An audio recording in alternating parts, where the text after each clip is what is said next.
Hello, everybody. Hello. Back here with another Bible study. Still in the book of Ephesians. We know coming toward the last couple chapters, but we are in chapter 5. So, without further ado, hey, let's get right into it. So, still in chapter 5, and we're in verse 5.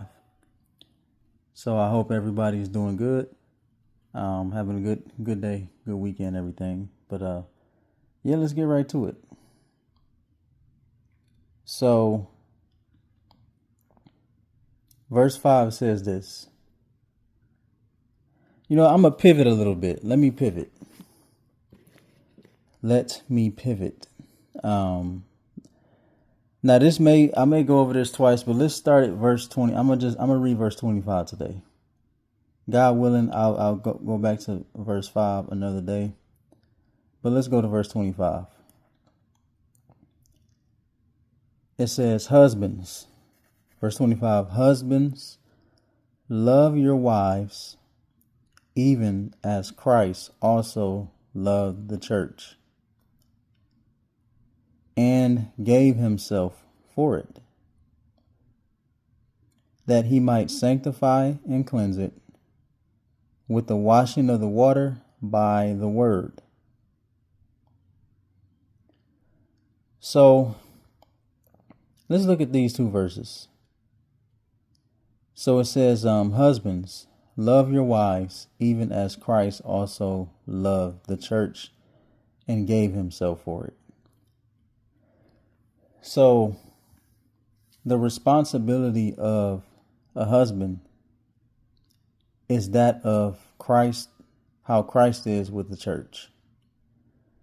So for you husbands, you men out there who are husbands right now, and men out there who desire to be husbands, to become a husband, to marry a wife, have wives and things like that. Notice this: love your wives. That's number one. The most important thing as a husband that you can do for your wife is to love her.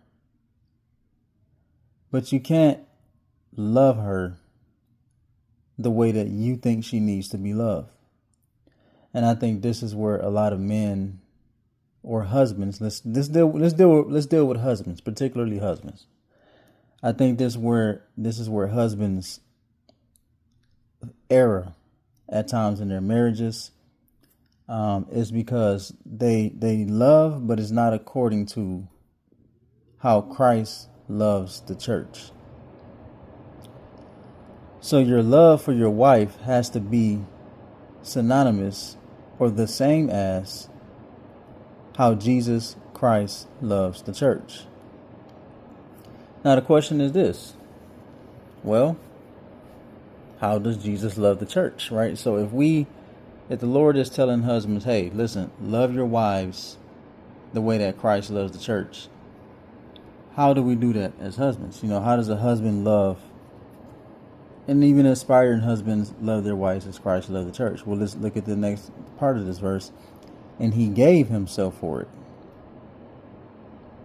Right? So, and not only that, if you look at the way Christ dealt with his disciples, or how he deals with the church, how does the Lord deal with the church?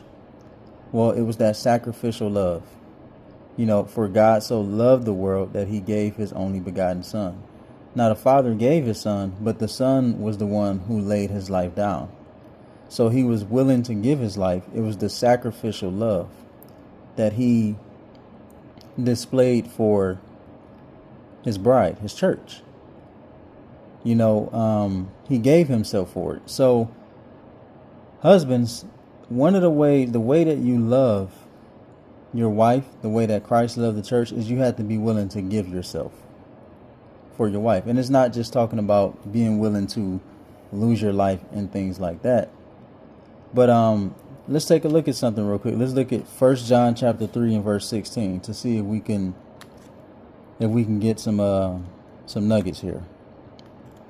So 1 John chapter 3 And verse 16 says this. He says, thereby perceive we the love of God, because he laid down his life for us. And we ought to lay down our lives for the brethren. Now, this here is talking about the brethren, right? But the concept is still the same. Look at verse 17. But whoever has this world's goods and sees his brother has need and shuts up his bowels of compassion, meaning like the affection, that compassion on the inside of him. If he shuts that up, if he goes against that, if he shuts it up from him, how dwells the love of God in him?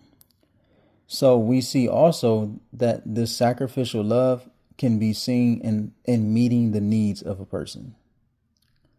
So husbands, one of the ways you show sacrificial love for your wife is by you meet her needs on this earth. You have a lot of husbands who deal in life selfishly.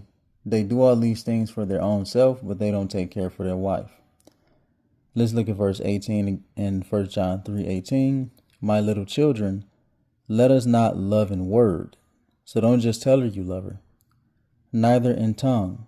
Don't just say you love her or speak sweetly, but in deed, that's works, show it, and in truth.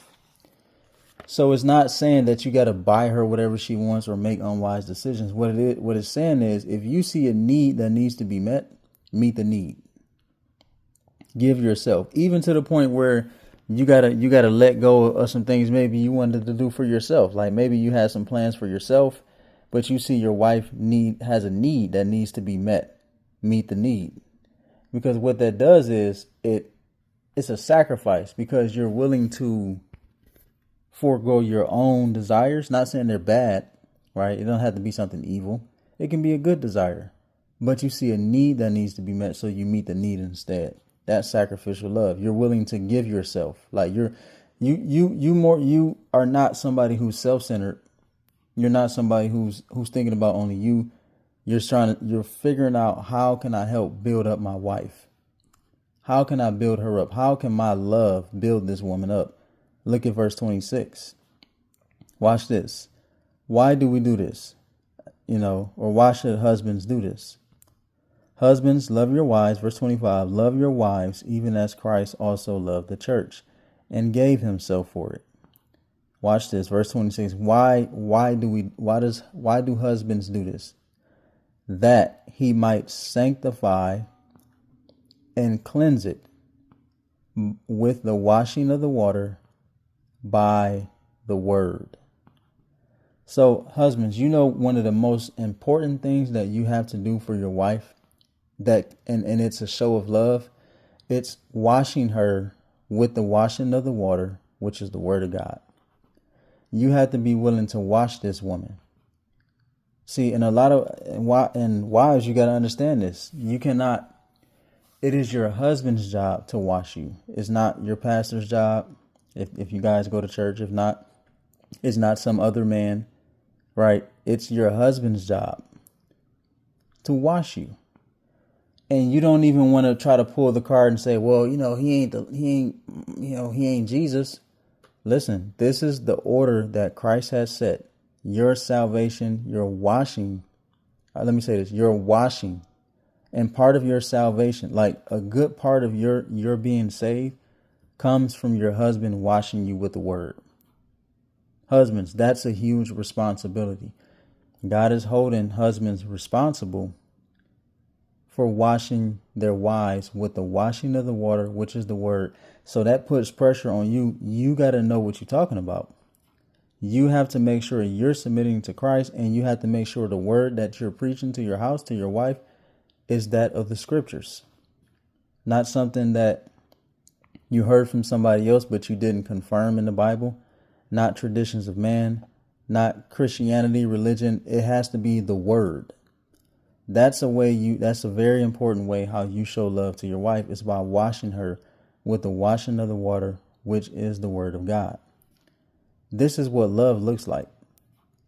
Husbands, this is what it looks like. It's not buying gifts, and that's cool. Nothing wrong with buying a gift, but that's not That's not the love that God is commanding husbands to show their wives. Not to buy gifts, not to appease their flesh. You have to show the sacrificial love, and you have to wash her. This is how, just look at how Christ interacted with the church. Even if he had to correct, right, that's still the water. That's still the word. Whom the Lord loves, he corrects. All of that's a part of it, right? Not being self-centered. You can't be a husband and be self-centered, at least not a husband like Christ is to the church. So, just a little nugget, just a couple little things about, husbands loving their wives. But, I still would like to do a video about, just finishing in Ephesians 5. And we'll end up coming back to this verse at some point, Lord be willing. But so, yeah, just wanted to talk about that. And hope y'all have a good day, good week, good, good everything. So, and I'll probably do us, continue on with the study of Ephesians, starting from chapter 5 and maybe just a few moments. But just wanted to talk about this. Hope y'all have a good day.